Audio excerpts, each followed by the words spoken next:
আজকে একটা মাছের রেসিপি তোমাদের সামনে নিয়ে এলাম। আশা করি তোমরা সবাই খুব ভালো আছো। এই যে কাতলা মাছ ভেজে নিচ্ছি। আজকে করব দই কাতলা, তার জন্য মাছগুলো আগে ভালো করে ভেজে নিতে হবে। মিক্সির জারে একটা পেঁয়াজ, রসুন, আদা বেটে নিচ্ছি। একটু চারমগজ আর একটু তিলও বেটে নেব, সাথে একটা লঙ্কাও দিয়ে দিলাম। মাছ ভাজা হয়ে গেছে, এটা তুলে নেব। মাছ কিন্তু বেশি ভাজলে হবে না। তেলে তেজপাতা আর মৌরি ফোড়ন দিলাম, বেটে রাখা পেঁয়াজ, আদা, রসুন দিয়ে দিলাম। এটা ভালো করে ভেজে নিতে হবে।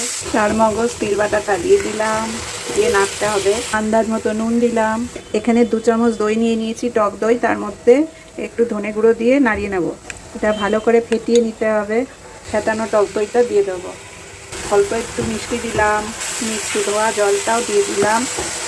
ভাজা মাছগুলো এবার দিয়ে দিচ্ছি, অল্প জল দেব, এটা মাখা মাখা হবে। কাতলা আমার রেডি হয়ে গেছে। 2টো কাঁচা লঙ্কা চিড়ে নাবিয়ে ফেলবো। আমার ভিডিও যদি তোমাদের ভালো লাগে, লাইক, শেয়ার, কমেন্ট করো। প্লিজ সাবস্ক্রাইব করে দিও। Thank you. আজকে এই অবধি।